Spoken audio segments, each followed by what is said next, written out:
Question number 3 है, एक party में कुछ व्यक्तियों ने भाग लिया। प्रत्येक व्यक्ति दूसरे व्यक्ति से केवल एक बार हाथ मिलाता है। यदि कुल 66 बार हाथ मिलाए गए तो पार्टी में कितने व्यक्ति शामिल थे। सवाल एकदम उलट के पूछा। पिछली बार क्या दिया था, इसने व्यक्तियों की संख्या दिया था और मिलाए गए हाथों की संख्या पूछा था। अब की वो बता रहा है कि 66 बार हाथ मिलाए गए, व्यक्ति कितने हैं। इसका मतलब कुल मिलाए गए हाथों की संख्या 66 और ये n-1/2, जहां n क्या होता है, व्यक्तियों की संख्या। यही हमें निकालना है। 2 से गुणा कर देंगे तो ये हो जाएगा 132 बराबर n-1। अब ये देखो, एक n है, एक n-1, इसका मतलब लगातार 2 संख्याओं का गुणनफल ये 132 है। अब तुम्हें देखना पड़ेगा, इसका तरीका बड़ा अच्छा होता है कि अगर आपको वर्ग याद हो, जैसे हम देखें 12 का वर्ग जो होता है 12 गुणे 12 144,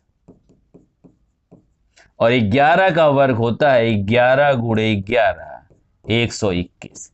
देखा करो कि ये नंबर लगातार संख्याओं का गुणनफल है। इसका मतलब ये जिन दो वर्गों के बीच में पड़ता हो, 121 से बड़ा है और 144 से छोटा है, जिन दो वर्गों के बीच में पड़ता हो, समझ लो उन्हीं दोनों संख्याओं का गुणनफल है। इसका मतलब 132 गुणनफल है किसका, 12 गुणे 11 का। और याद रखना, जो बड़ी वाली संख्या होगी वो व्यक्तियों की संख्या बताएगी। इसका मतलब पार्टी में कुल कितने व्यक्ति शामिल थे, कुल मिलाकर 12 व्यक्ति शामिल थे। 12 व्यक्ति शामिल थे, तभी तो देखो 12 इस फार्मूले में रखें, 12 गुणे 11/2, 2 से काट देंगे 6, ये आ गया 66। चाहो तो विकल्प में रख के भी सवाल का जवाब रख सकते हो। सीधे सीधे विकल्प में n की वैल्यू विकल्प से उठा उठा के रखो, जिसका आंसर 66 आ जाए वो तुम्हारा आंसर हो जाएगा। तो इस वाले प्रोसेस से बच सकते हो।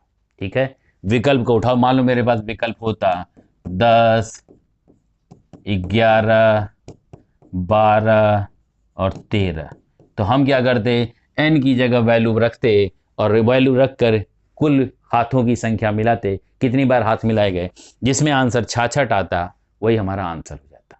तो हम चाहे विकल्प में रख के वैल्यू को निकाल सकते हैं, n की जगह रख के 66 जिसमें आएगा वही व्यक्तियों की संख्या हो जाएगी। या ये तरीका भी अपना सकते हो कि इसका 2 का इधर गुणा कर लो और जो वैल्यू आए वो 2 लगातार संख्याओं की होगी। तो 2 लगातार संख्याएं कौन होंगी, जिन दो वर्गों के बीच में ही आता हो। अगर आपको वर्ग याद है तो 12 का वर्ग 144, 12 गुणे 12 और 11 गुणे 11 121। 132 इन दोनों के बीच में आता है, तो 132 अगर इन दोनों के बीच में आता है तो इसका मतलब ये है गुणा किसका, 12 गुणे किसका, 11 का। ठीक है, तो आप इसमें ध्यान ये भी रखिएगा, बड़ी वाली संख्या आपका जवाब होगी।